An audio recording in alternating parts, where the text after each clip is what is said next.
Good evening, good afternoon, good morning, wherever you are. Welcome to Facebook Live. It is November 24th, the year 2021. Hope everyone is doing well. I'm going to switch over to our panel and group members that are here present with us.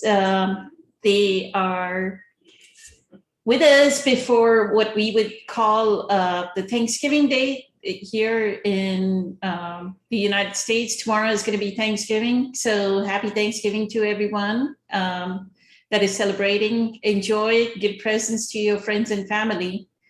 So we're joined by April, who is a psychic and a spiritual teacher. She's a regular member on our Facebook Live Q&A panel.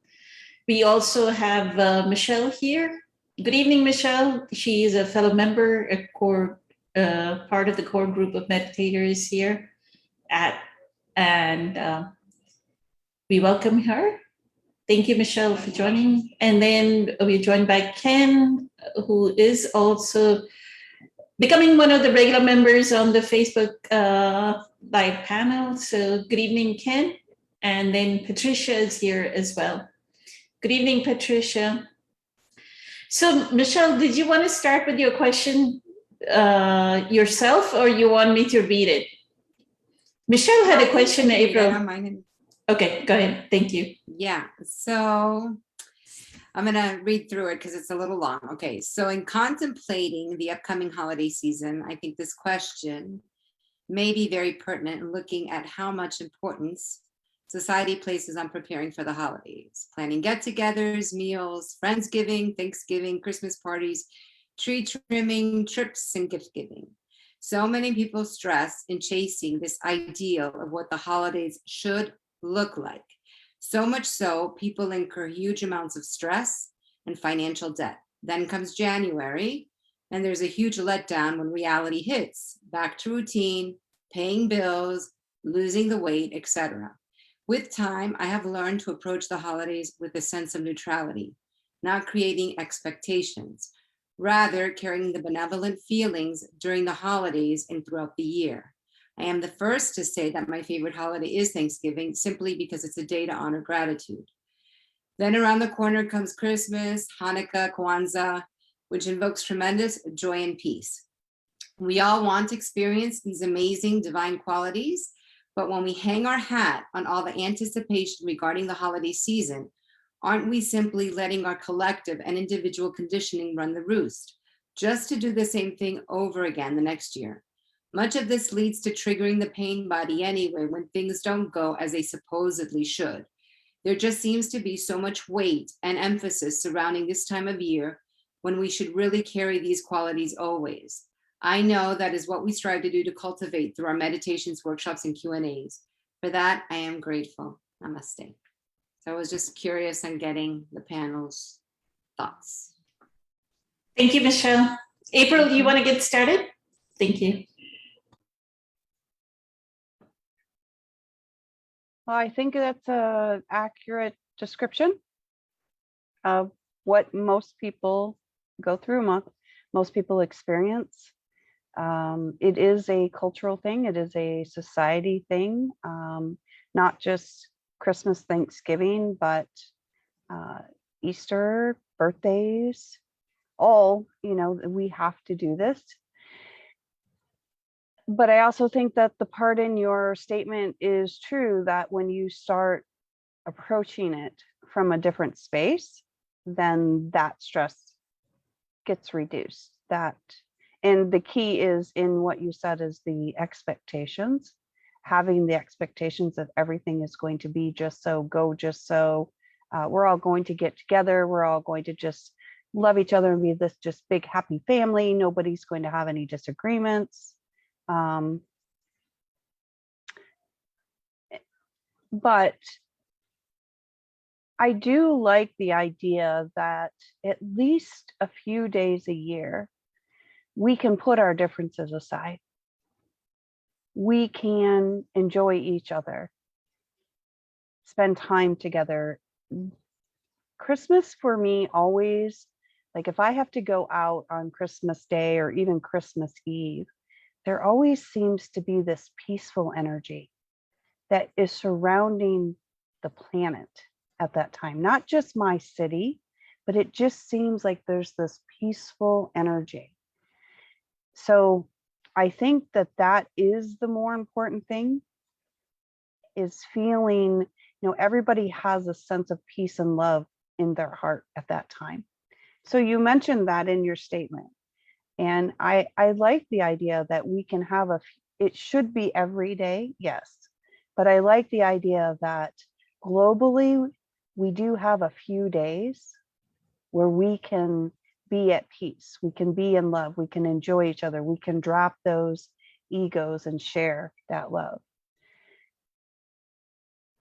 Christmas, of course, has become, well, even Easter has become so commercialized. I remember, and it's I think it's getting much worse, but I remember like when I was a child, you know, Christmas didn't come out at Halloween.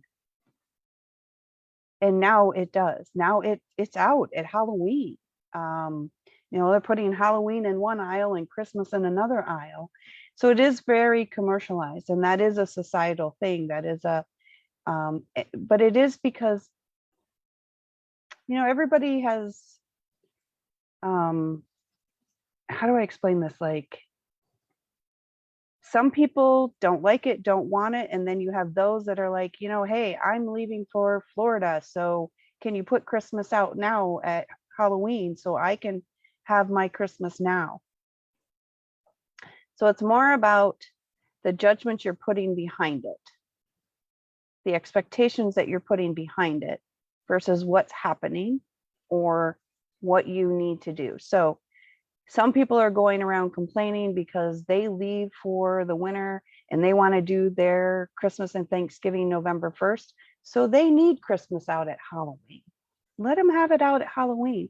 You remove your judgment. You remove your expectation.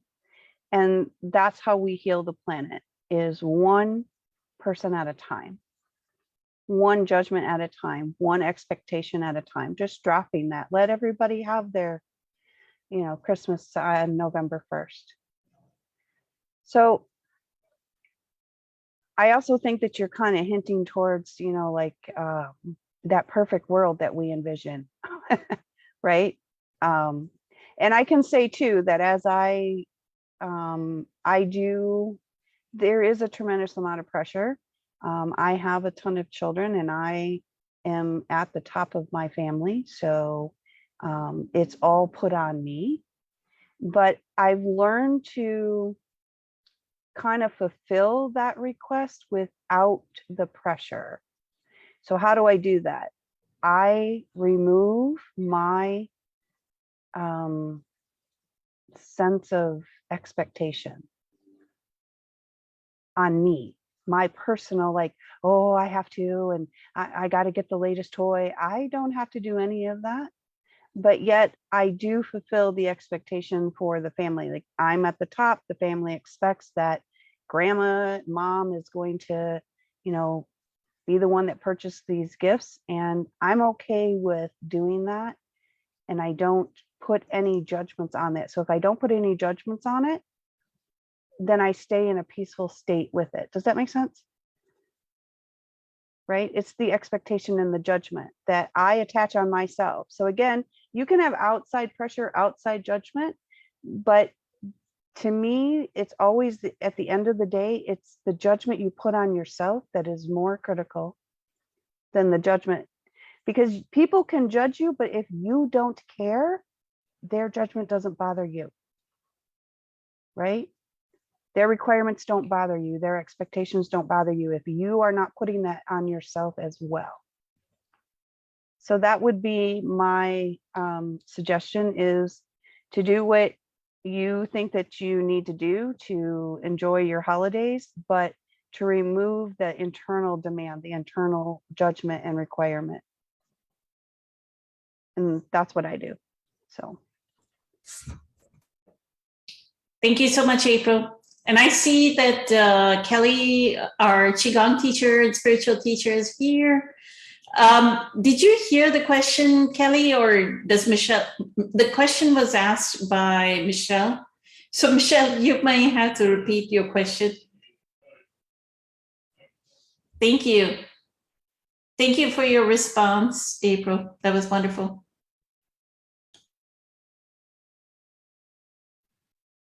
Okay, Kelly, here it goes. In contemplating the upcoming holiday season, I think this question may be very pertinent in looking at how much importance society places on preparing for the holidays. Planning get-togethers, meals, Friendsgiving, Thanksgiving, Christmas parties, tree trimming, trips, and gift giving. So many people stress in chasing this ideal of what the holidays should look like. So much so, people incur huge amounts of stress and financial debt. Then comes January, and there's a huge letdown when reality hits. Back to routine, paying the bills, losing the weight, etc. With time, I have learned to approach the holidays with a sense of neutrality, not creating expectations. Rather, carry the benevolent feelings during the holidays and throughout the year. I am the first to say that my favorite holiday is Thanksgiving simply because it is a day to honor gratitude. Then around the corner comes Christmas, Hanukkah, Kwanzaa, which invokes tremendous joy and peace. We all want to experience these amazing divine qualities, but when we hang our hat on all the anticipation regarding the holiday season, aren't we simply letting our collective and individual conditioning run the roost, just to do the same thing over again the next year? Much of this leads to triggering the pain body anyway when things don't go as they supposedly should. There just seems to be so much weight and emphasis surrounding this time of year when we should really carry these qualities always. I know that is what we strive to cultivate through our meditations, workshops, and Q&As. And for that, I am grateful. Just was asking for thoughts. Okay. First of all, I'm gonna not just burst the bubble here, but I'm gonna break it into a million little pieces. Thanksgiving. Anybody know why it's a national holiday? Anybody know where the holiday of Thanksgiving actually comes from?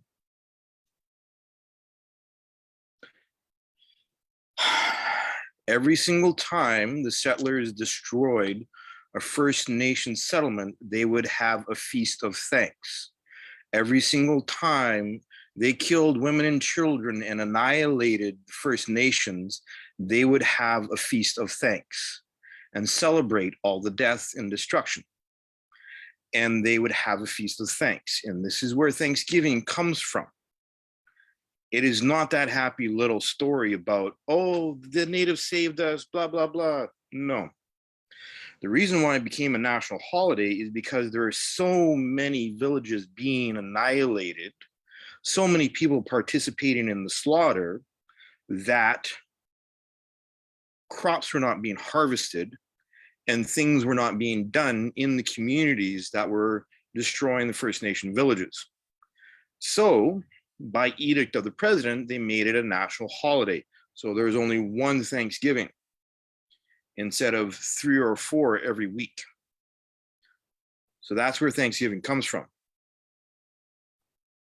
So understanding the historical context and the way that our egos have been manipulated to believe in propaganda is really, really important. Now, I understand this from having spent 30 years working with First Nations. So Thanksgiving, both in Canada and especially in the United States, is from the wholesale slaughter of First Nation and Indigenous communities. So the cultural conditioning to believe in this happiness, this happy little bubble of reality, is one of the main problems. And again, I completely agree that the overemphasis on this singular holiday where we come together and we play nice is a huge problem, because people begin to use it like going to confession. where they go to confession and they believe that they're forgiven for their behavior, but they continue with their behavior. This is sort of the paradox of the European mind, the deception of the European mind, the Eurocentric duality of, oh, let's go be weekend warriors, let's go be good on Sundays, and then that'll forgive everything that we do during the week. This is sort of like one of the same thing in the martial arts. So many weekend warriors who want to like, oh, I go to class, it's like I'm doing stuff. Yeah, what are you doing the rest of the days? What are you doing the rest of the time? Are you being disciplined? Are you being mindful? Are you being loving? Are you being caring the rest of the time?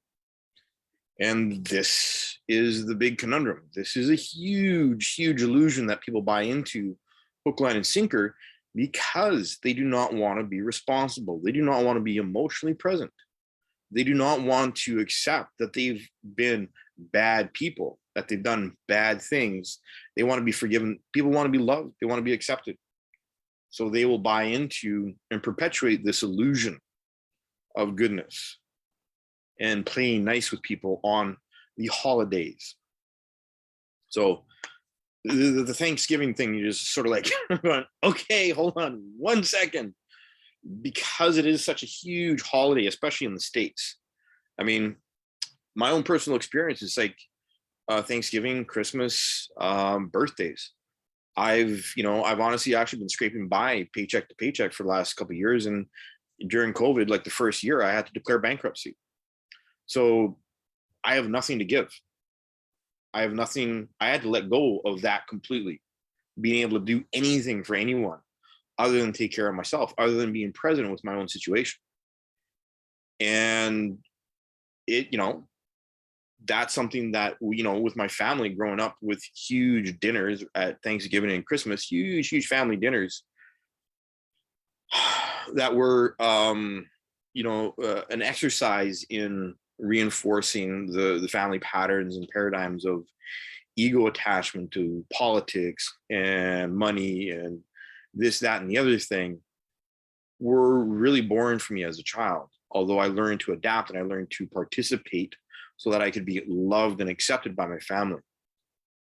Except being a martial artist and practicing Qigong and looking at everything as energy the way that I do has kind of basically made me a black sheep my entire life. So my unique perspective on reality is very, very different than the primary ego attachment to needing holidays to come together and be nice to my family. I work with my dad. I've worked with my mom for 30 years. I've worked with my family, been very, very close with my family for, most of my adult life, even while being a black sheep, and understanding that a lot of the family dynamic revolves around family dinners and revolves around playing nice and not maintaining the niceties, or pretending a lot of the time when you're around family. Even having conscious conversations with my mom and dad about some of the family politics and whatnot, and just watching how I've just slowly, slow but surely just completely stepped out of that. We do attach an awful lot to family obligations and family duties and responsibilities. And these are all manufactured programs. This is all part of the subtle soft sell emotional coercion that is often, the cultural paradigm of being a nice neighbor or being a kind, loving, human, like the images that we portray outward to outward society when we don't have any of that going on upstairs or in here, and how we often attach. It's like, oh, well, it's the holidays, so you got to be nice, and you demonstrate that you're a nice person, and everybody will love you and accept you the rest of the year. And it's like, okay, all right, that's no, right? No, being a human being means that you understand and you respect everyone all the time, no matter what they're doing, whether or not is in your direction, or, you know, as in to you, right? Having taken care of my mom and dad the last 30 years really has been a huge education in terms of family dynamics. I mean, one of my uncles took care of my grandparents for like 20 years. So I go, I get it now. I get some of the things that he said. You know, my perspective is a lot different. My understanding is a lot more mature. And yeah, holidays. We attach a lot of significance to external things without being whole inside, without actually being present with ourselves. We bypass, we do spiritual bypassing where we pretend to be good people on these holidays towards our family so that our family accepts us, and then doesn't understand how we are really in private and away from our family. So that we wear a mask. We always, you know, until we stop and we take those masks off.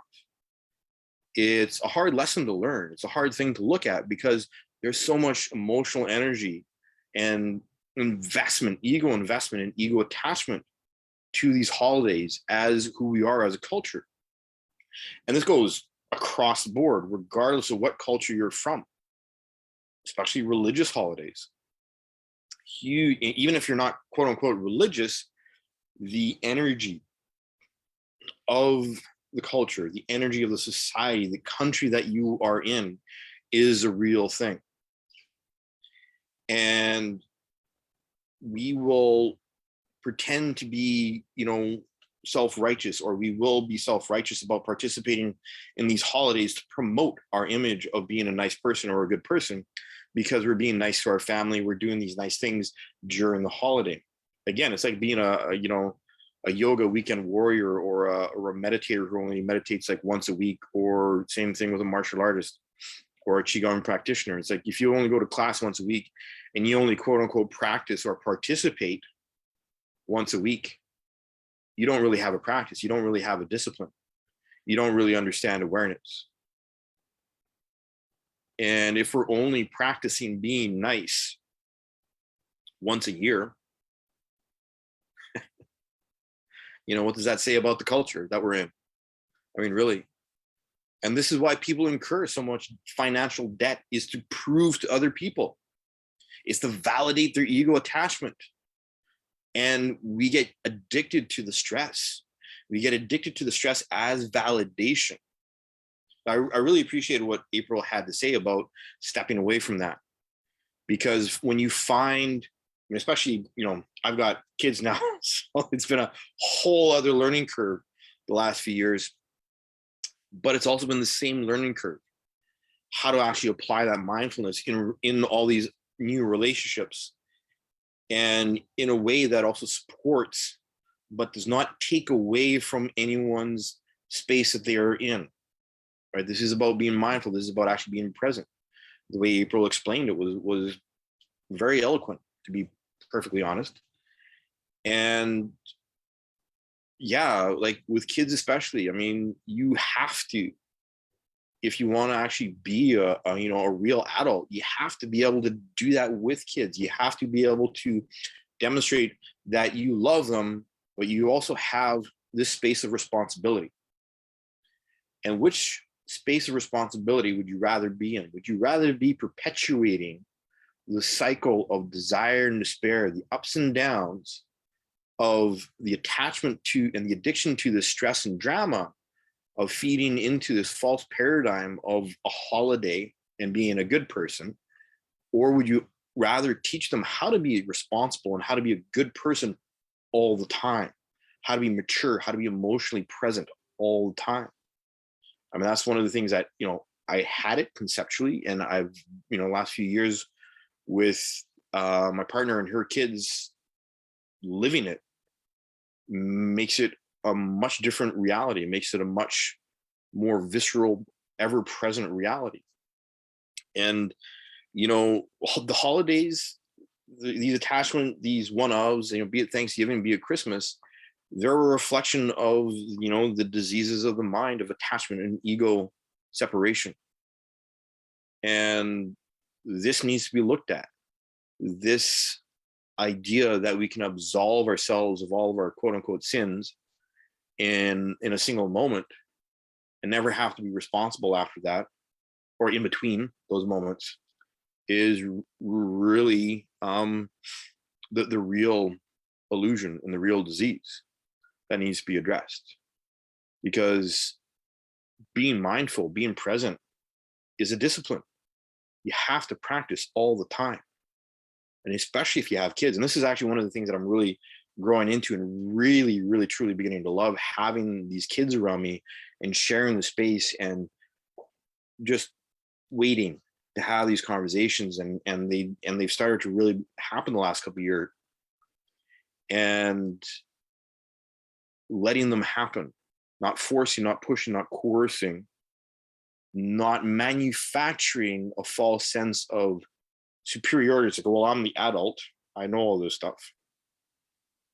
You have to step back even from that kind of attachment, because from my experience, you know, even with my cousins, even with my family, everyone is in your life for a reason. They all have a gift of learning, whether that's to witness them unconscious or not. And a lot of the times when we wake up to the attachment to specific societal and cultural holidays, it is that gift of learning that we are choosing to witness and experience. And when we have family and when we have kids, it's even more in our face. And a lot of that'll get triggered and it'll come out and you go, oh, wait, no, I'm not going to fall for this. I'm not going to get pulled into this immature understanding or this lack of understanding. I'm going to witness this and I'm going to use this opportunity as an experience to learn. And this is where, you know, being able to act and interact with family, friends, and every other human without judgment and without rejecting the space that they're in is super, super important. And I found that this is a huge key for myself in terms of actually being present, is understanding not to reject the space that others are in, and not to reject someone's addiction to the drama and the addiction to the stress of holidays and incurring, you know, financial stress and whatnot. It's a pattern. Everything's a pattern until you step out of it. And then it's a learning experience. And then once you step even further back, it's an even bigger learning experience, because you're then observing yourself, observing. And there's an even deeper level of awareness that you will wake up to. And it's just a natural progression. The more you practice being present with yourself, the more you are aware of your ego and how it'll hijack you, the more you are aware of your mind and the feelings in your heart in relationship to these attachments and how your ego uses them to hijack you. And I can keep going, but I'll leave it there. I hope that answers the question. I hope that covers all the bases, sort of kind of thing. Anyhow, evening all. Good to see you all. My 2 cents. Good evening, Kelly. And belated happy Thanksgiving. I think the Canadian Thanksgiving already has. Yes, yeah. Canadian Thanksgiving happens in October. Right. Yeah, Me you know, too. COVID era, nothing happened. Pandemic. Ken, did you want to say something about this? Thank you. Yes, thank you. Thank you, Michelle, for bringing up this question. And I don't know, Kelly, if I can beat anything that you just talked about, but I'm just going to call it the false self. And holidays, it's amazing. When I grew up, I had grandparents that there must have been at least 20, 25 of us until I was at least 10, 12 years old that we all got together. And without a shadow of a doubt, that was the most beautiful time, because with almost all holidays. And so I remember as a child and a young adult, an older child, that I always look forward for that. And I loved being with my grandparents, but I did not like being with my mother and father. So it's something where, to me, just growing up in this world and then understanding what holidays were about, it all depended on who I had them with. And so, and there's so many things that Kelly had mentioned, about the ego, about people, what are we going through? And my father was the hardest one to be with because he was the one being triggered. So he made it really uncomfortable. And my mother and father, both like oil and water, they never agreed to anything. They both had their own very strong opinionated. I grew up the same way. I do the same thing. I'm thankful and I have gratitude now that, boy, I have so much more than what my mom and dad did, but that's where I got it from. I learned from them. I took on their shame. I took on their criticisms, their judgments, and many other things that weren't working, but I also took on lots of things that were good. So I'm learning now about, the holidays, and a lot of the holidays, I choose whether I'm going to be with who I want to be with. And to be honest, tonight, I'm with the family I want to be with. I don't have to be with my immediate family, and that's okay. So I'm learning so much more about who I am and who I'm not, and about the different holidays. And I'm trying to be the best that I can be, and also be the best I can be with others. And I'm finding that when I do that, I'm helping others. I don't have to try to tell them, do this, do that, and then realize that I was actually hurting people more than I was helping them. So I'm staying more in my lane and allowing people to hit a bottom, pick themselves up, and then just try to help them or navigate them to how to think for themselves, rather than thinking that I have the answers for others. And I can see how when I change, my family changes, but some of the people in my family, they haven't changed. They are still like mom and dad. And so it's a learning process. And I do realize I have a false self and I have a true self, or I have fear and I have love, conscious, subconscious. So it's holidays are what I make of it. So thank you. Beautiful. Thank you, Ken. Michelle, did you want to answer your own question? How do you feel about it? Yeah. Wow, it's very interesting. And I think this really started with my son, because he doesn't like the sensory overload of it all. Like he doesn't enjoy it. Like no attachment at all to Christmas carols or all the trimmings that go around the holidays. It was like, you take him to a festival, it's too overwhelming. So I kind of like started detaching from it because it's what he was calling for. And then I realized, like, yeah, we put all this weight on the expectation of what it all should be.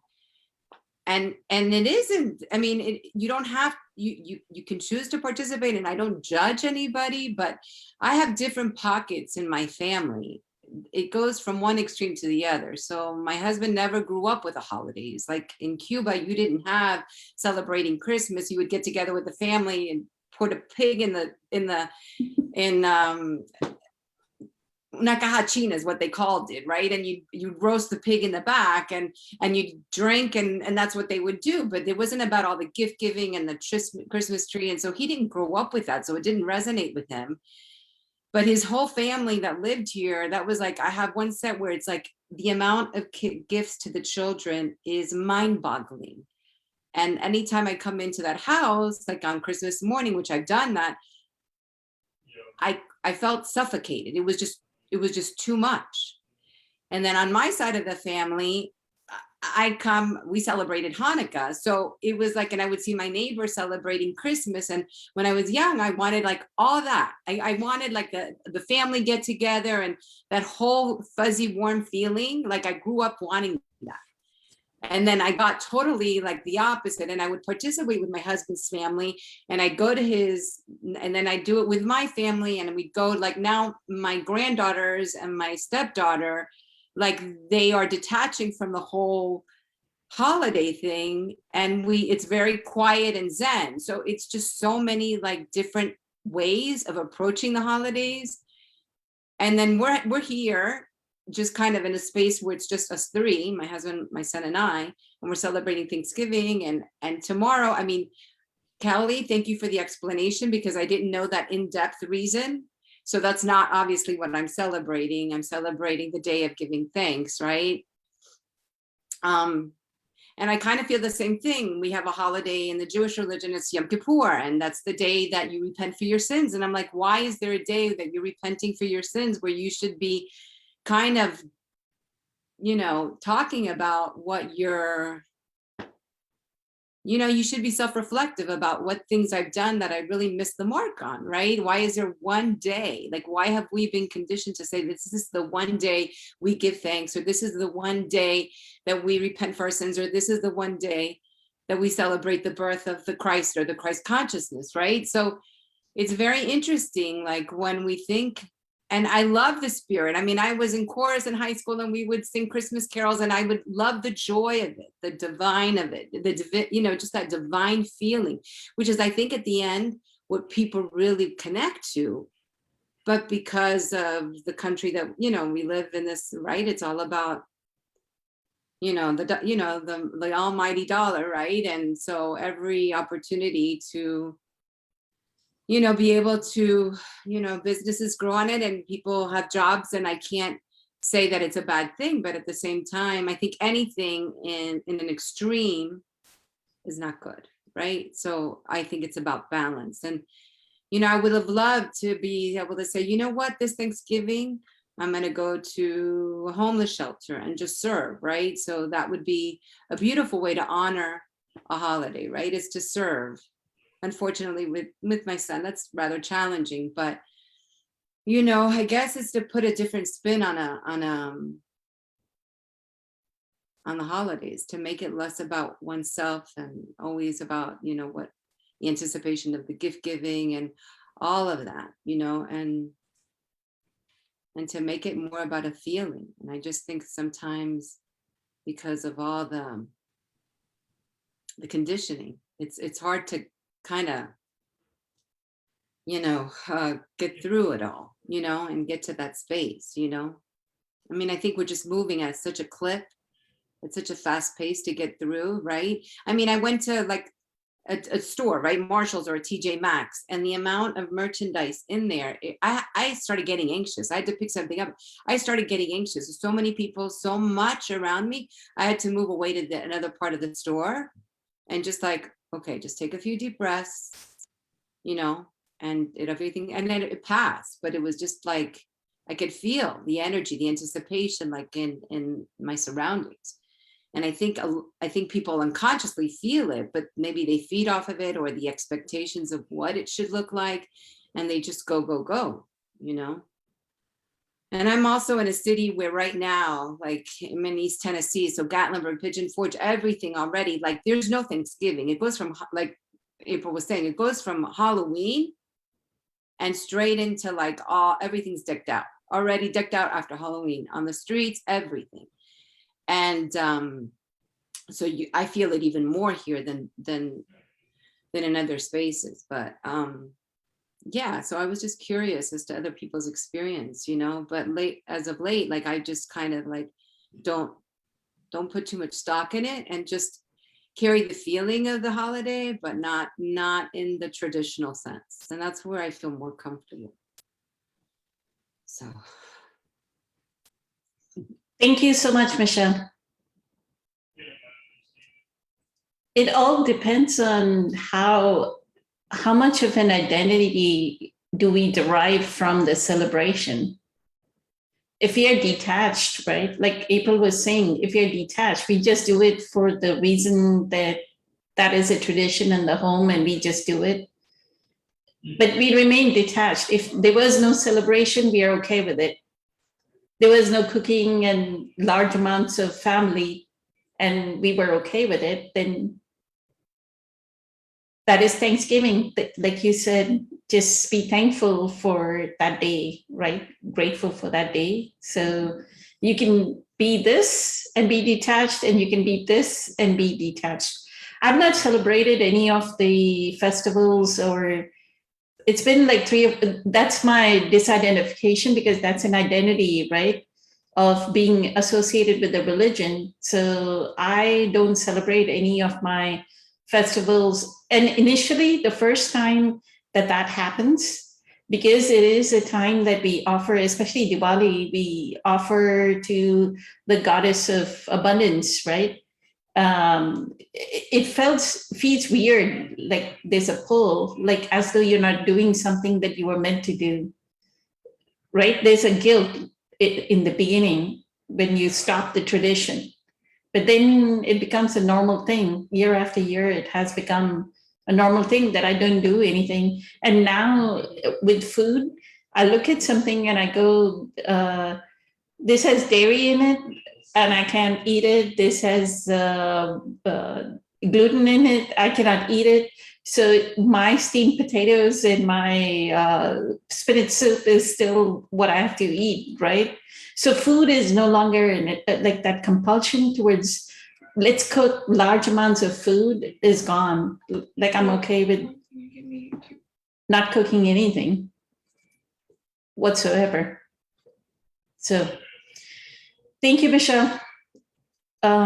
If it's a normal day, like I haven't done any cooking or anything, and it's still supposed to be Christmas or Thanksgiving, like before I would have actually done some kind of a meal, but now no longer is that the case, especially with my new diet. So thank you.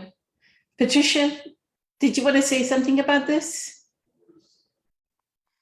And I think Red Cloud has joined us as well, and there's some messages, so we'll go back to him. And go ahead, Patricia.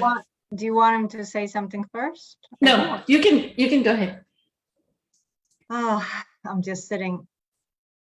Everybody was so insightful. Oh my goodness. I had many experiences with holidays. And I think that the fact that I came from a different culture, different country, different language, different traditions, came to United States, and for 8 years lived in a Jewish home because my husband was Jewish. Not Orthodox, but following the traditions, because my mother-in-law, she came from a kosher home. She didn't keep the home kosher, but she would celebrate by cooking and having family get-togethers for Jewish holidays. So I know exactly what Michelle was talking about, certain, food, traditions, rituals. So I had to learn everything. And in the same time, as I was learning about them, I questioned my own, because I'm Roman Catholic. Poland is 95% Roman Catholic. So every holidays were around Roman Catholic, church traditions. And I think that was very fortunate for me, because right there and then, that holiday kind of forced me to question, forced me to say, who am I? It's like, if I am now sitting at the Jewish table and following Jewish traditions, am I doing something against my own upbringing? And what is my upbringing? What is my traditions? Okay, I was born there. I understood. Some holidays were horrible. Some holidays were nice, depending on the people in that moment, if everybody in the family felt good and kind of joyous, we had a great Christmas Eve. There were years when everybody was arguing and people left, with anger, the table. So many times I was forced as a little kid, to sit back and observe. And I think that was my biggest lesson, that was my challenges that brought me to look for something different, for something that I'm not any of it. That observation, it was painful, but again, so I am very grateful, because holidays, and especially different ones for them, it's that ego identification. But because, the expectations of it, now you start to question, it's like, do I really want that? Do I want to follow it? I'm seeing that it's supposed to be nice and full of love, but I see all these people doing something opposite. Why is that? And why can't they be nice every day? Why can't they be, courteous and forgiving every day? Why do we have to wait for the holiday? And then all of it is like an explosion of volcano, because it was stored up so long. People that didn't talk to each other for 3-4 years, now all of a sudden, oh, okay, maybe it's holiday, so we'll forgive each other. It's like, so for me, at this point, I see it as a play of forms. And this wonderful choice we have to just sit back and observe what's going on and bring the presence to that outside event that's being just conditioned for us for things, but there was for a reason. I remember a funny story. I thought that Christmas tree was so important. I loved the lights. I loved decorating it, the smell of fresh tree being cut. Then I felt, oh my God, there's a tree being cut. Why do we want to cut the tree? So I started to learn about where the tradition came from. And originally, the tribes in Europe, some certain tribes were Germany, decorating outside in the cold for animals, and they were putting food, little tiny either apples or something baked for animals to bring everybody together, because it was cold, the food was scarce, so they were putting on the trees little treats for animals. And when the Christian, religion came, and they were trying to put everybody, now you have to believe in one God because you're barbaric, there was no way people would stop doing that. So the head of the church decided, okay, if we can take that tradition for them of doing that, we'll make it about Christ. So now they're going to decorate it because it's a Christmas tree. So they kept, they couldn't take the decorating out of people, so they gave it a different name. And now you were decorating in the name of the birth of the Christ. So I saw, it's like, oh, so that's all really manipulation. That's all really whoever wants to use that for their purposes. So what's the truth? And that gave me that ability that I'm grateful for, to just notice and question things. So that's what holiday is for me right now, just ability to, be present, because certain things don't make sense. If it doesn't make sense in the mind, it's like, okay, so is that true or is that true? So I'm like, oh, there has to be something else, that all of this makes sense together. And that's where that presence is, the stillness. It's our experiences. So by seeing different things outside and knowing that it's not us, that doesn't defy who I am, like, that doesn't define definitions, yes, who we are. It's a good thing, you know. I think it's holidays, just another, yeah, play of form out there. But the fact that Thanksgiving, it's just brings us to reflect on a gratitude. And I know, Kelly, whoa, mind blowing. I had no idea. I was still, when I learned about American history, I really thought the official version is that the Pilgrims were thanking for the local Native American tribes that they bring them food to help them survive their first winter. That was the story I was told.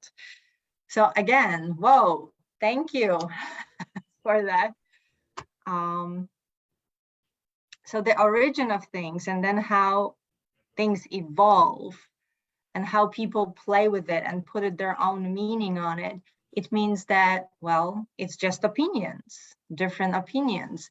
Does it matter how it originated, or it matters how we think about it right now? You know, all of this. It's a just good ability to question it. But I agree with Michelle that you know, it's something to, gratitude is something we all need, and if we can practice, because we are kind of forced to do it on Thanksgiving, it's like, and it feels good, so maybe we can do it more every day.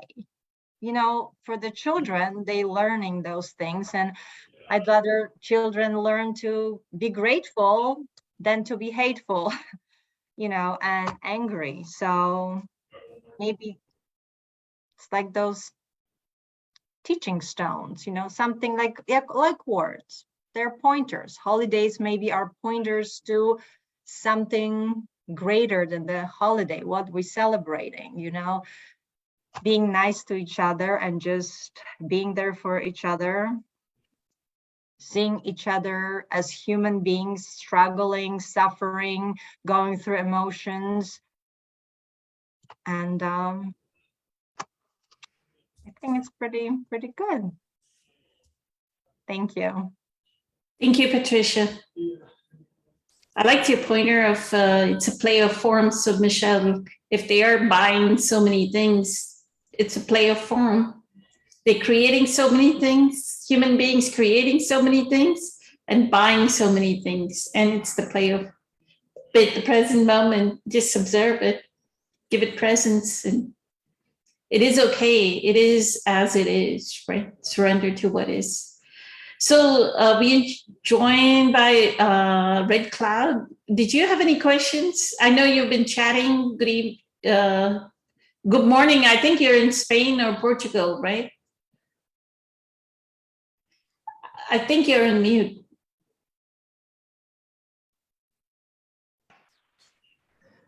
I don't know if I unmuted already. I don't know if everybody can listen to me. Yes, we can hear you. Hello, good morning, good afternoon, good evening. Yes, I'm in Spain. It's 3 o'clock in the morning. That's brave to be up at 3 a.m. in the morning and be here on the live panel. I know. I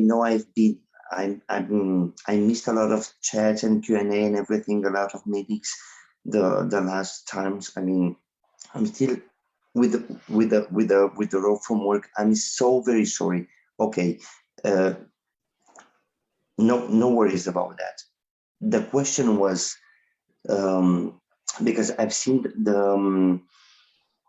the topic was about Thanksgiving, holiday, and everything, right? And I was wondering. My question was, I was wondering, is it a topic? Because I was going through a lot of thoughts, through a lot of entities right now, because I was answering in my mind, and I was unmute the topic because I was online. I got online 17 minutes after everybody got online. all over the world. The topic was talking about, this was my question, in order to, trying to focus on an order, on the same topic. Michelle, did you want to repeat your question? Because even Caesar is joining. Sorry about that. Thank you. Okay. No worries, no Okay. problem. Buenas noches, Red Cloud. Buenas You're noches. in Madrid, right? Buenas noches. Buenas Okay. noches. Buenas tardes, good evening. Okay. It's a question. Well, it was a commentary that I had. So I'll read it so Caesar also can chime in. Okay. So in contemplating the upcoming holiday season, I think this question may be very pertinent in looking at how much importance society places on preparing for the holidays, planning the get-togethers, the meals, Friendsgiving, Thanksgiving, Christmas parties, tree trimming, trips, and gift giving. So many people stress in chasing the ideal of what the holidays should look like. So much so, people incur huge amounts of stress and financial debt. And then comes January, and there's a huge letdown when reality hits, back to the routine, paying bills, losing the weight, etc. With time, I have learned to approach the holidays with a sense of neutrality, not creating expectations, rather carry the benevolent feelings during the holidays and throughout the year. I am the first to say that my favorite holiday happens to be Thanksgiving, simply because it's a date to honor gratitude. Then around the corner comes Christmas, Hanukkah, Kwanzaa, which evokes tremendous joy and peace. We all want to experience these amazing divine qualities, but when we hang our hat on all the anticipation regarding the holiday season, aren't we simply letting our collective and individual conditioning run the roost, just to do the same thing over again next year? Much of this leads to triggering the pain body anyway when things don't go as they supposedly should. There just seems to be so much weight and emphasis surrounding this time of year when we should really carry these qualities always. I know that is what we strive to cultivate through our meditations, workshops, and Q&As. And for that, I am eternally grateful, because it does help to continue, right? To feel those qualities, because we stay connected. Oh my God. Where Yeah. do I start? Where do I start? A direct answer, I cannot have a direct answer. If I would have a direct answer, it would be so bluntful that maybe it would be not construct. No, okay. I'm gonna say it this way. I'm gonna tell you a thing. Tell you, everybody that's connected to tonight, and it's gonna see next days. Like the other speakers, I'm sorry. I'm very bad with names. Okay, so like the other speaker, I am living in a foreign country that I've been staying here for 5 years. I'm an Orthodox. Great impact living in a country which is Catholic. Living by myself, I had to do my own Christmas on my own way with the people that I knew or that I got to know, to create another family and to share my beliefs. What I know for myself, I'm sure of one thing: what is good for me is going to be good for others. It doesn't matter if I'm in Spain, Romania, Albania, Pakistan, Afghanistan, Spain, United States, or whatever, China. One should have to be, of one thing you have to be sure, is that in order to be comfortable with yourself, it's not that everybody is smiling at you when it comes for Thanksgiving, Christmas, New Year's. No, everybody smiles because they try to be nice. But you have to be sure of one thing, that you are in a, I think right now I'm referring to the other speaker before me, because I think she is in United States right now.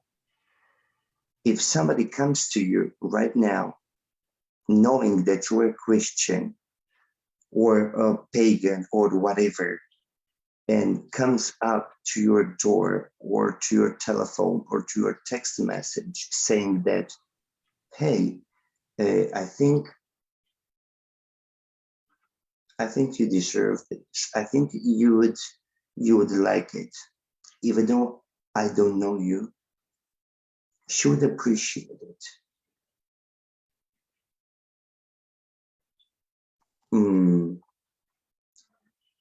Being in a foreign country, or being in a different community, or being in a different family, doesn't mean that you forget your roots. No, you can be all over the above for 1 month, for 3 years, for 5 years, for whatever. Your roots are in your blood, that cannot be forgotten, not forgiven, not anything. Oh, there's another thing, if you accept it or not. You know, that's a different story. But accept it or not, it's what you are, what you believe in, what you live, what you are right now. You are Michelle, you are Poonam, you are Mihai, you are Kelly, you are what you are. It can be all over the world, and you can spread it with all over the world, and the all over the world can assume it, can like it, cannot like it. But you have to be centered with yourself. Accept it. No, I cannot say accept it. No, you can, you have to assume it. Have. It's a strong word, have. You cannot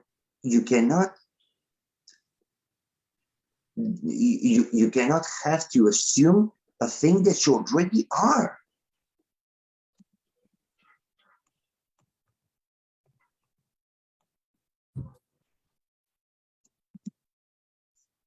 I'm so very sorry, but I'm looking at you right now. I'm sorry, the speaker that you have the with small mandalas, I think, behind you.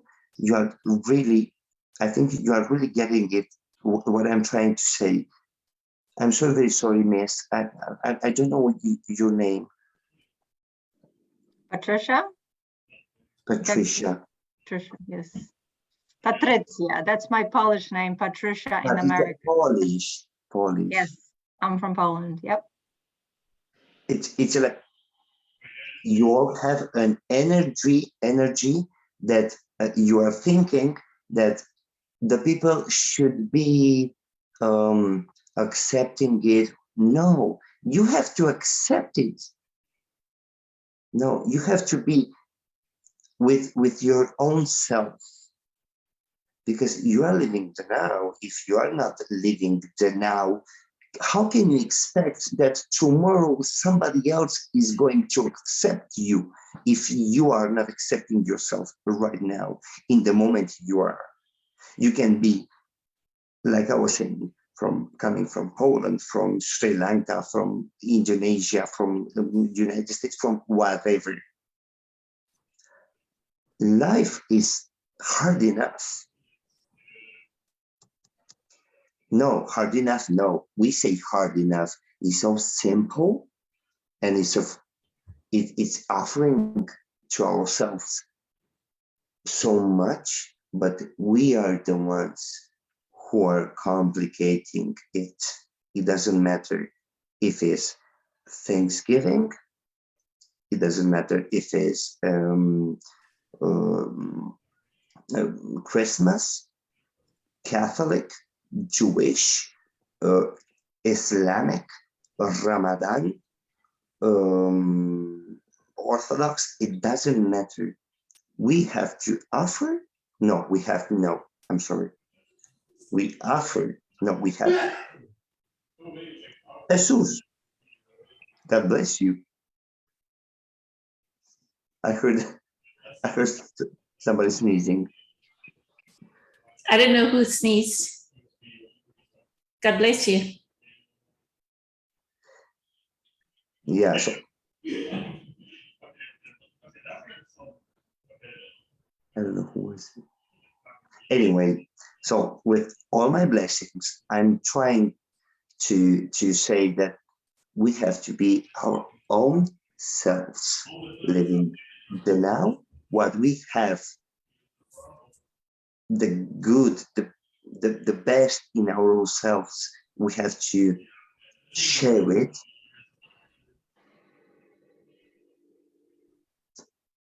And like the hippie was saying in the 60s or 70s, make love, not war. It doesn't matter if it's Hanukkah, Christmas, and so on and so on.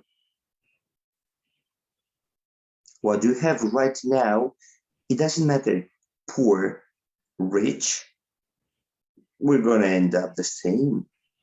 Connecting with the providence, connecting with God, connecting with whomever we want to connect, we're going to end up in the same coffin, 4 sheets of white satin, or not even, or in a common ground, or whatever. We have to give the best and the good of what we have in ourselves. Doesn't matter, holiday or not, every day. And we're going to be a better person. And we're going to be thankful, more thankful. Thank you, Poonam, for your patience, and everybody. Namaste. Thank you so much for your input. I appreciate it. I think that is exactly what Patricia was saying, that you don't need a specific day. You have to be thankful every day. So I'm going to move to Caesar. Caesar, did you want to say something about this topic? Sure. Thank you. Yeah, I caught a little bit of what Patricia was saying. Yeah, we don't need one day a year to find gratitude. I think it is. I don't know. It's a money making. It's a Hallmark holiday. Nothing more than that to me, because every day should be Thanksgiving. My hope is that people, while they're at their dinner tables tomorrow, and finding something to be grateful for, that they can grasp hold of that feeling and the peace that comes with it, and want that the following day, and find something to be grateful for again, and so on and so forth, and carry that around with you for a while, because that's true joy, true peace, and true love, is when you're in this state of gratitude. And gratitude to me is just saying this moment is absolutely perfect and nothing lacks in this moment.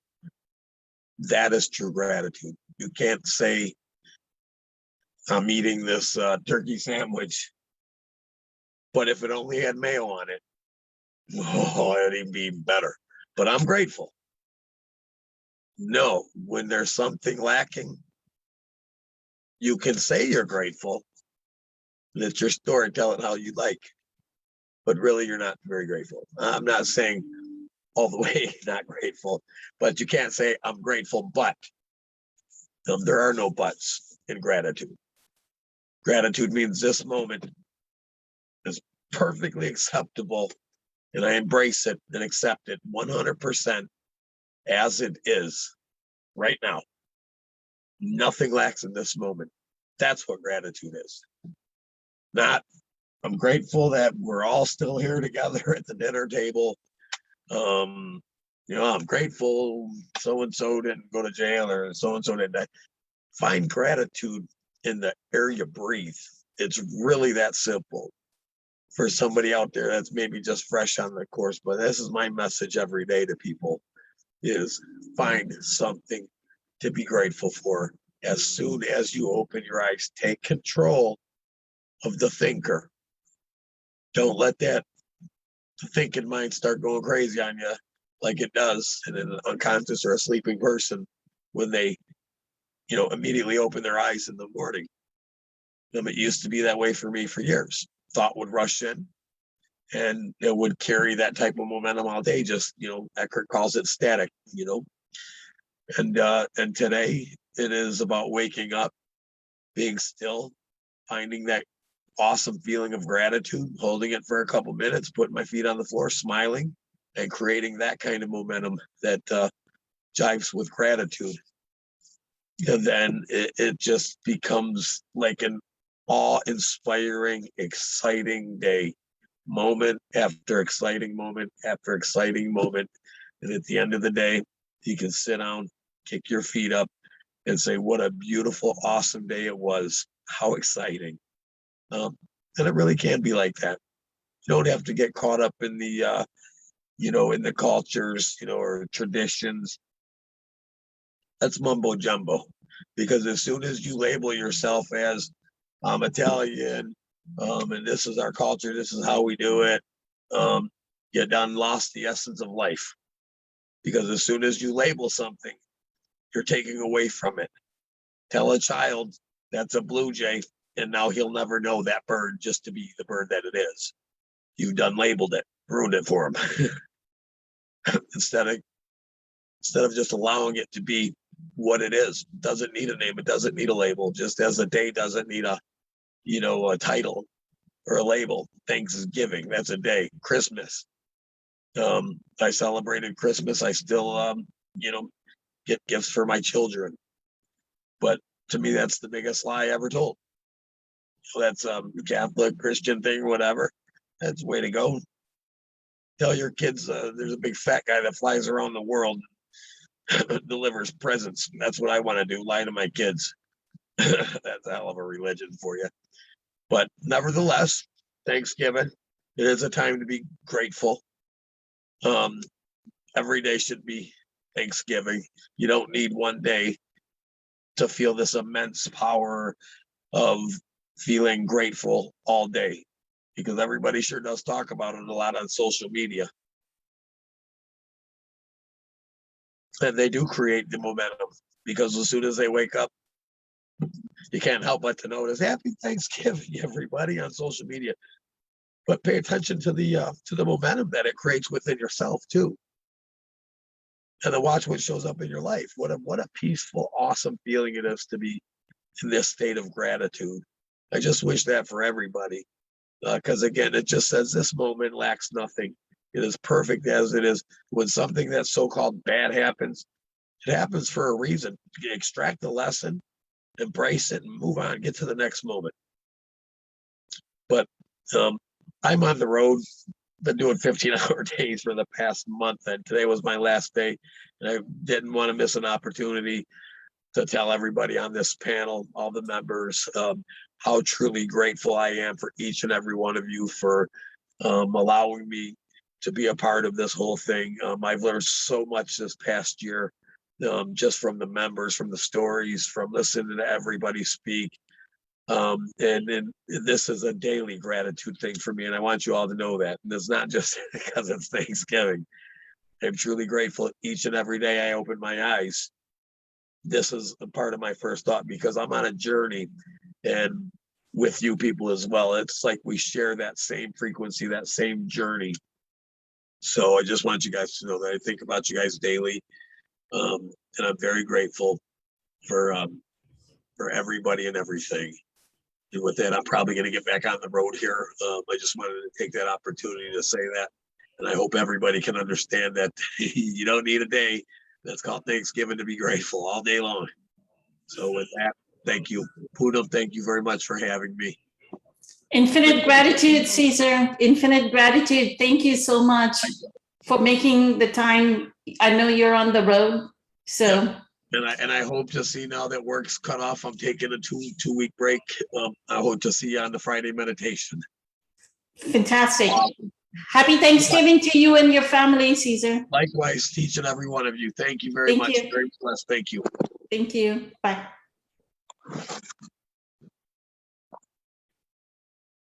Wow, that was a lot.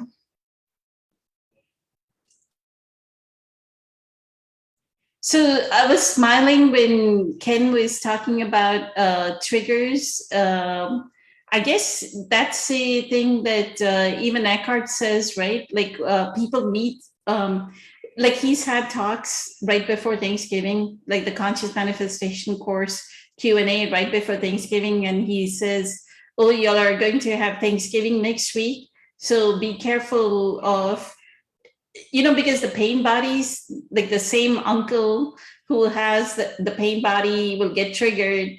This person, by the time they have their third drink or the fourth drink, they're going to explode, right? Or that same aunt is going to have whatever episode that they're going to have.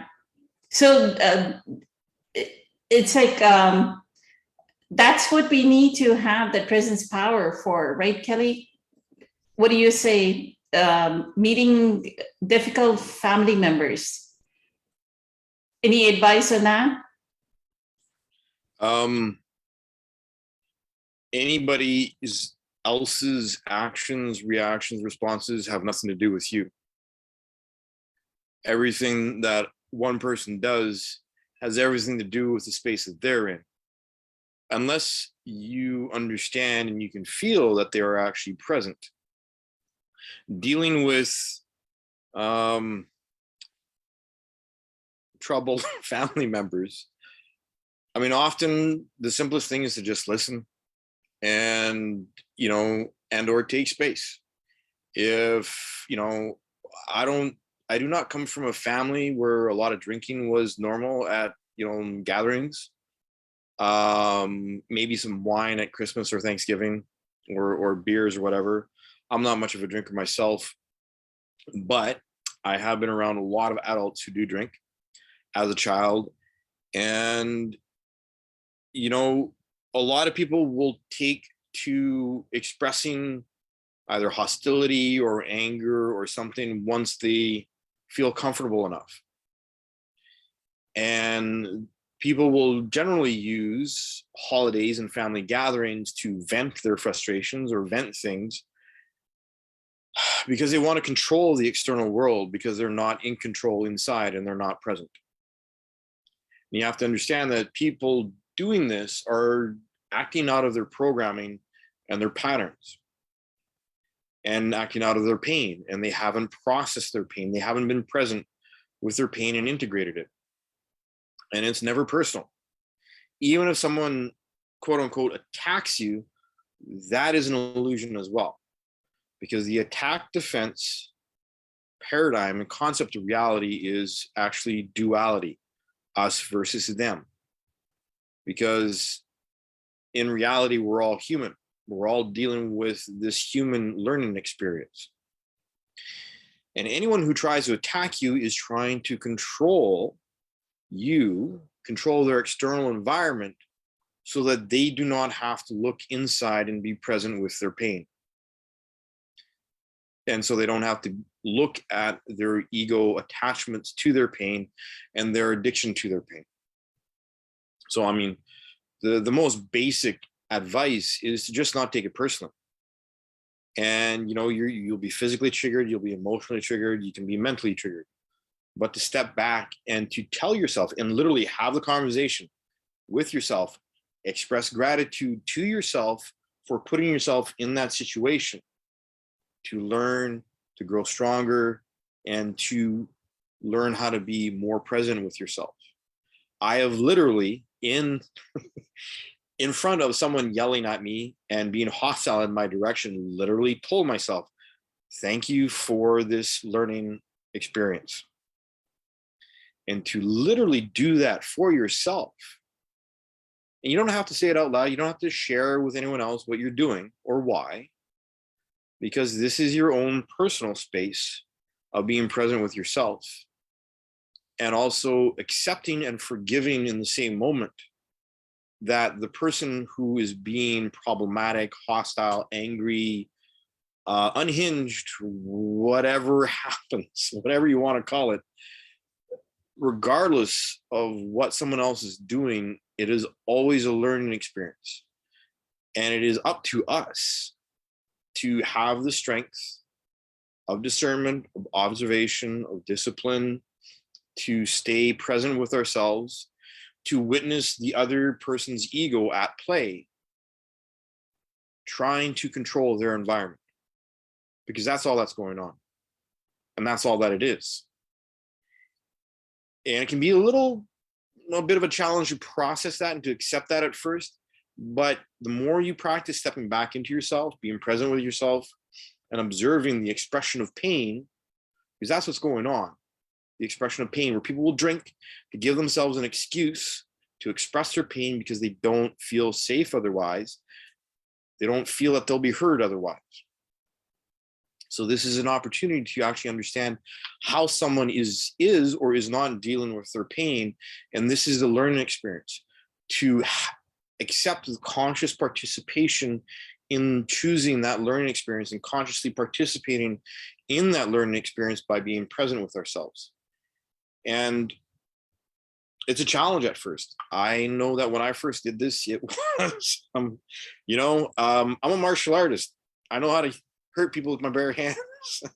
So part of my brain would be like, I could do this, this, and this, and this. And then, that part of my brain would be like, yeah, but we're not going to. So even that kind of dialogue in my head was something that was present, that I also had to accept and reconcile and integrate and be present with.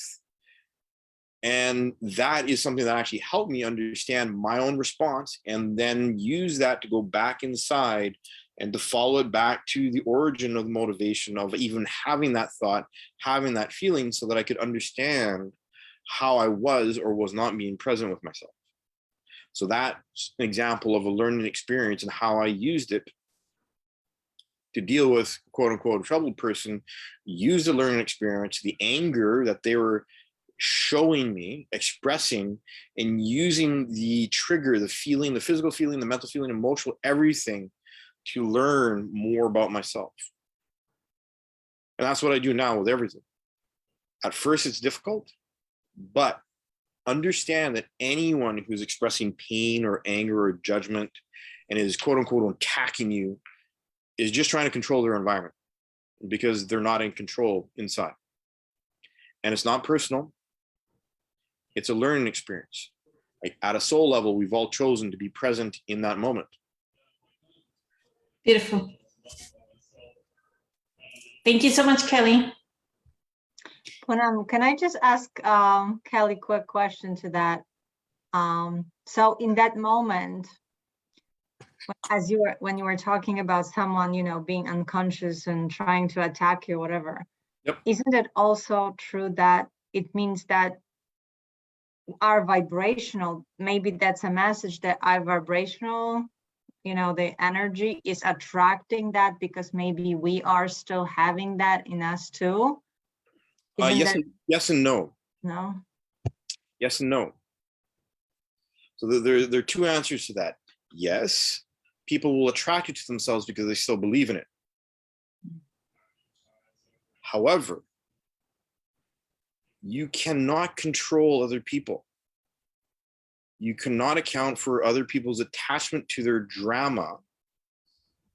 And you are never responsible for someone else's choice to act upon their trigger, their anger, their resentment, their fear, or their anxiety. You are not responsible for that. So yes, there is an element that we may hold, and this is where you want to go inside and reflect whether or not, okay, do I believe that I deserve to be attacked? Is there a fear of that in me? But we are not responsible for people's choices.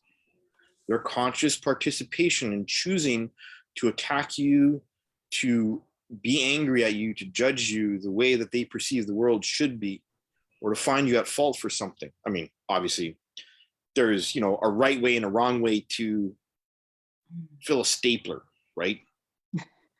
You know, or to tie your shoes or whatever. So it's a yes and no question. And this is where reflecting inside, because I have been attacked by people verbally just simply because I'm so calm. And I've known after studying this for 20 some years that I will trigger people just because I am so still inside. And I will have people act out of their programming, their trauma in my direction, because at a soul level, they know that I can see through it and that I can take it, and that I am strong enough to not judge them back, to not resent them, and to not throw the anger or the fear or the pain or the trauma back at them, and to not perpetuate the pattern. So there are multiple levels at play. And yes, you can have that in your energy field. And this is where the internal reflection and being present with ourselves is so important. And understanding our pain and our ego is so important. And our attachment to that pain and those patterns is so important. And why forgiving ourselves is so important. Because when we don't know about a pattern and then we suddenly see it and we see how it's caused a whole bunch of things and contributed to a whole bunch of things, then we go, oh my God, and we want to beat ourselves up because, oh my God, I didn't know when I was doing all this stuff. But that's where the law of forgiveness comes in. And where being loving and kind towards ourselves is so important, so that we can change that, and so that we can literally dissolve that pain, and so that it is no longer present in our energy.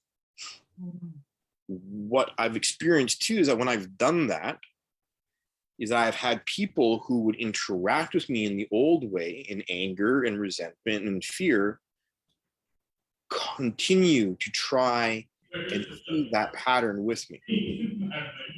So this is the other thing. People will try, people are on automatic pilot. They will try and continue feeding the program. So this is why we have to look at ourselves. Because yes, until we actually stop that pattern and energy in ourselves and be present with our pain and detach and dissolve that ego construct, that ego attachment in our pain body, as it's called, we don't know. You don't know. And that's why you have to look at it. But you also do not have control over other people. And the more you are present with yourself, the more calm you are, the more you will exude that, and the more you will actually be able to feel the structure of other people's pain, other people's ego, just by the way they talk to you. Even though they're using the same speech patterns and everything like that, you will learn how to feel with your body. This is where you transmute stuff, and this is where the pain body transmutes and changes from a pain body to a light body. So your vibration gets higher, you transmute it, you change it from a pain body to a light body. So, and in the process, you learn your own language for feeling your own pain, process through it, change the vibration, and that gives you the tool to understand what you're on the receiving end of and why. Wow. Thank you. That was really amazing explanation. I needed to hear it because I was falling back into the pattern. Okay, so if there's someone attack, I must still have that, so that now ego is like, oh, you're so important, you can control it. And then beating myself up that it's just, Yep. thank Yep. you. I used to do that. When I was first learning this, and I felt, oh, I'm attracting this, and then I beat myself up, and then I would realize what I was doing to myself and how horrible I would make myself feel, and go, wait a minute, I'm not supposed to be doing this. That's not. I'm beating myself up over something. Like, what's going on? Like, what's really going on, and where did this actually come from? And I'd sit with it and sit with the pain, and and this is why sitting with ourselves, being present with our pain body is so important, because by understanding the pain, listening to it and giving it space, we will feel the information underneath the pain. We'll feel the origins of the thoughts and feelings that have generated that story, so that you can deconstruct it. And in deconstructing it, it's like reclaiming a house. You pull the boards out, you pull the nails out, you pull all the wiring out, and you recycle everything, and you rebuild a brand new house for yourself. But in doing so, you understand where every single nail is, every single wire is, every single brick, every single piece of wood. You understand how everything is used and why. And in doing so, you learn how your house, how your pain body is transmuted and changed into a new house for yourself. Oh, wonderful metaphor too. House building. Thank you. Grateful for it. Thank you so much, Kelly. And I feel it depends on how deep our presence is, where we will know whether we are attracting the other person's pain body. We have some kind of discomfort in us that is attracting it, or we are sitting back in presence and that person is just acting out their conditioned pattern, which we have no control over, like Kelly's saying, right? Yep. Exactly. So it all depends on how much we are present, we are aware of our presence, that we know whether we are attracting it or whether it is law of attraction that we already have. Abraham Hicks, in one of her recent talks this year, used a phrase called trending negative or trending. She has like an emotional scale, like 22 emotions. And she says the top 10 are trending upward and trending positive, and the downscale, which fear is number 22, that's trending negative. So you would know if you're trending negative, then you're going to attract negative, right? If you're trending positive, which is joy is at the very top, then you are going to attract the positive. Yeah, I have those. I made it. The 22 emotions, right?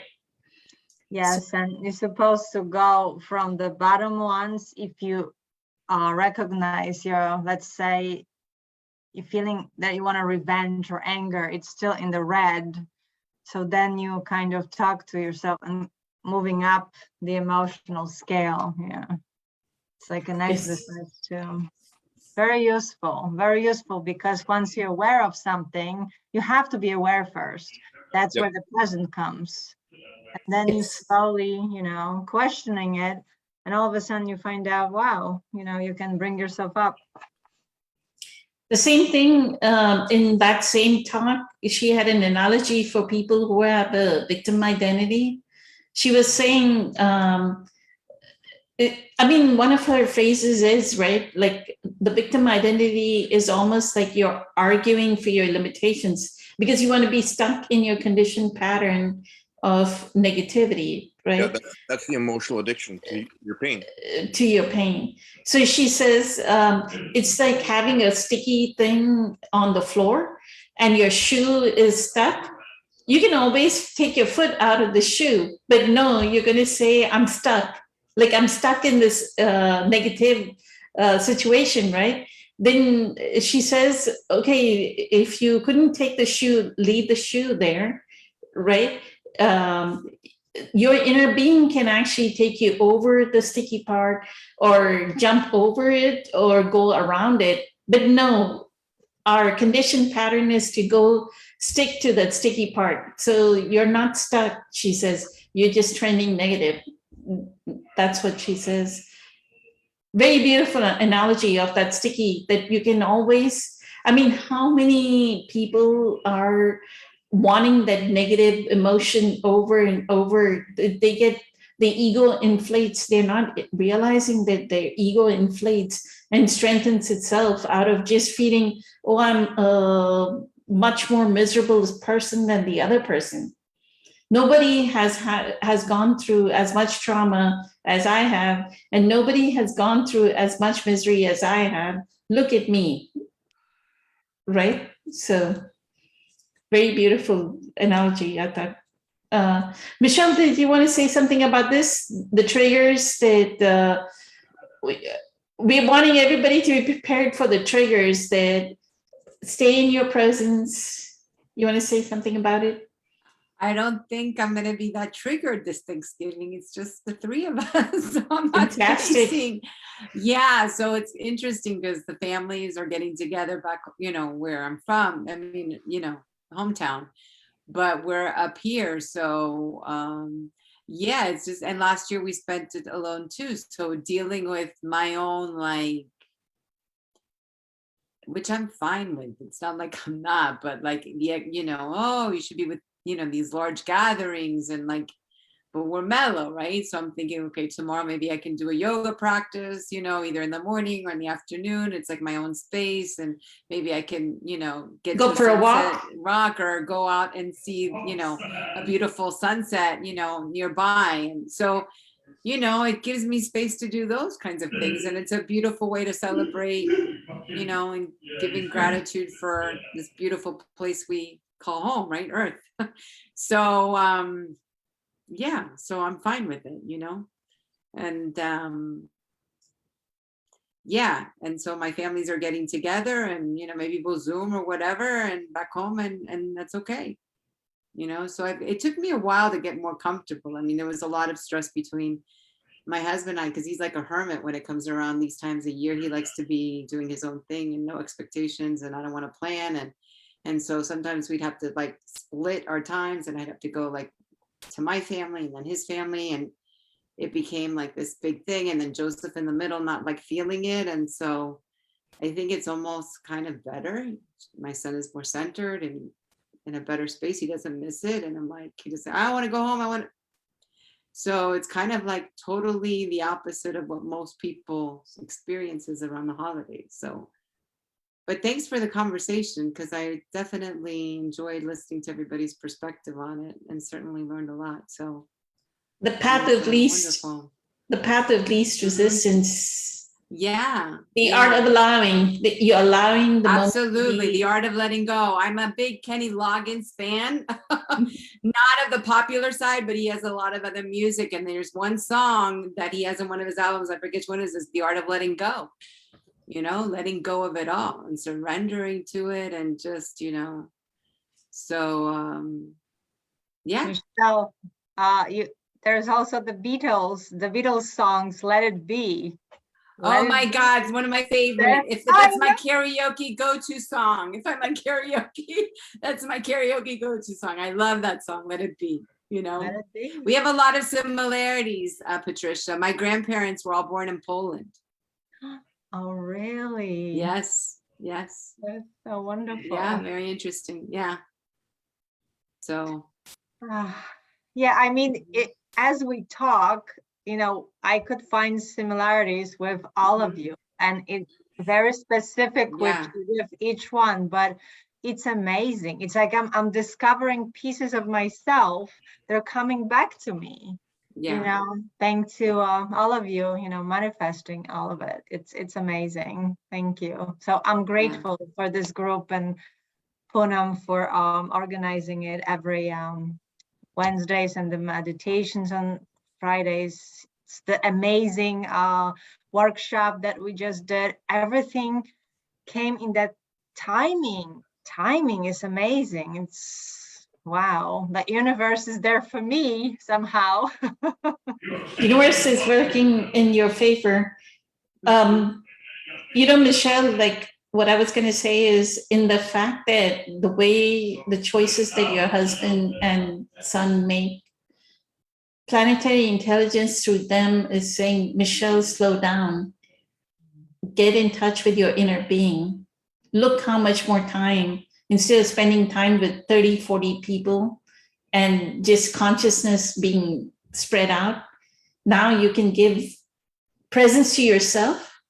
Like today, I sat on my patio, like right before going to shower. I ended work early.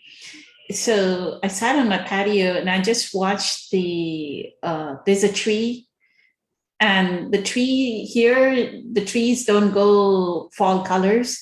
They just go this reddish brown. The leaves turn from green to this reddish brown. And then the sun was touching, like the top of the tree is reddish brown, some of the leaves, but the rest is green. Some of them are turning reddish brown. And then the sunlight hits that reddish brown and it glistens like goldish. Like it gives such a, just watch that, right?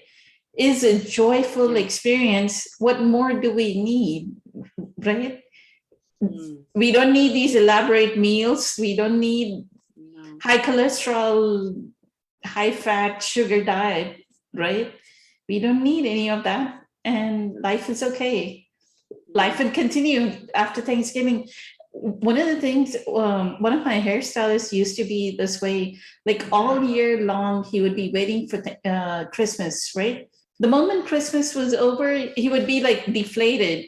Then come January, he's waiting another year. It's like, why are you just waiting for one single day of the year? Just celebrate every day as though it was Christmas. Be joyful and it'll be fine, right? It's so hard to have those conversations, right? With people that are playing the game, right? They're in that game and that game is normal and they don't know how to get out of the game. And taking it's pictures. like the shoe, right? The shoe that they can't get out. It's like they have the key to their internal, but they don't want to open the door to get out because it's what they're used to. And that's normal. They don't question it, right? And so I just think it's gotten like, maybe it's just me that I'm more sensitive to it, but it's definitely, piled on, right? On different layers everywhere you go, In a year or two, what you're going to end up doing is if they're doing that, you'll be okay with that. And you celebrating it the way you are, you'll be okay with that. And that's okay for them to go have the big meals and all that. It's okay. And I can do it too. If I were down there, I'd probably go to my sisters and join in, and I'm okay listening into the conversation. Like there's no judgment there, at all. I mean, and everybody celebrates it in their own way, and I'm fine with that, right? I'm respectful of that, and I could be in the form and I could be out of the form. Like that's where I'm learning, right? Like it's not like I'm rejecting it, but I see it for what it is. Yes. Beautiful. Thank you. Thank you. Last words, Ken. You haven't spoken for a while, so we'll end with whatever you say. Thank you. Okay, thank you very much. This has been a great evening. And it's funny, today I worked for a landscaper, and talk about the trees that were in color. I truly loved it. And two of the men that were working were so upset. And I'm like, what are you guys upset about? And it was all about money. It was like they can't afford their bills. And I'm like, life isn't about money. And they said, yes, it is. So I'm like, and they were fighting, and I just listened, didn't penetrate it. And then when I came home tonight, I said, okay, what do I want? It's Thanksgiving. I could have gone a number of different places. And I said, no, I think I'm going to go buy some fish. I made some fish. I had a great meal. And I said, I'm with the people that I love being with right now. Aww. This is what I'm learning. And I'm like, my heart is here and I'm learning so much. This is the very experience that I need. And I'm learning now more than ever to be with myself. And I'm really learning to love who I am, not learning to, I am loving who I am. And I'm letting go of what isn't serving me. And I'm learning from everyone. I feel like we're all interconnected, and each one of you is a part of me, and you're introducing parts of me that I didn't know about myself. And so I'm just learning and growing, and I'm so thankful to be where I'm at in my life at this time. It was 5 months ago, I sold my house. I live in an apartment now. And at first I went, oh my God, I'm going backwards in time. And then I start to feel uncomfortable. I'm a failure. I'm not good enough. I should be here. And I went, no, just embrace this. You've changed because you chose it. So I'm learning not to fight and resist, going in. And I'm learning to love my shadow, love the different parts of me that at one time I tried to disown. So I'm just so grateful to be learning this new language. And it's almost like this great book that we all know about, A New Earth. So this is what it's all about. And so I'm learning also, this is why to learn this and to be who I am, it's been a struggle. And I'm realizing that I'm letting go of the shackles. I'm letting go of the parts of me that were comfortable, that I didn't want to be hanging on to. So it's all making sense because each and every one of you are saying things. Sometimes I'm uncomfortable. I'm like, I don't quite get it. And I'm like, okay, listen again, listen again. And then all of a sudden I'm like, oh, okay, now I'm getting it. So uncomfortability is so much of the process. So I'm just in love with being in love and just so happy. Thank you. Thank you.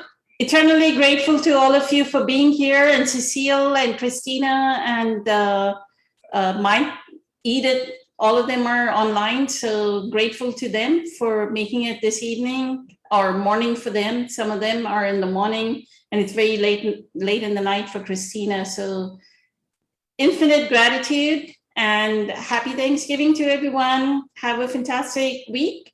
Many blessings. Much love. Bye. Bye, everybody. Bye. Thank you all. Thank you, Ken. Bye.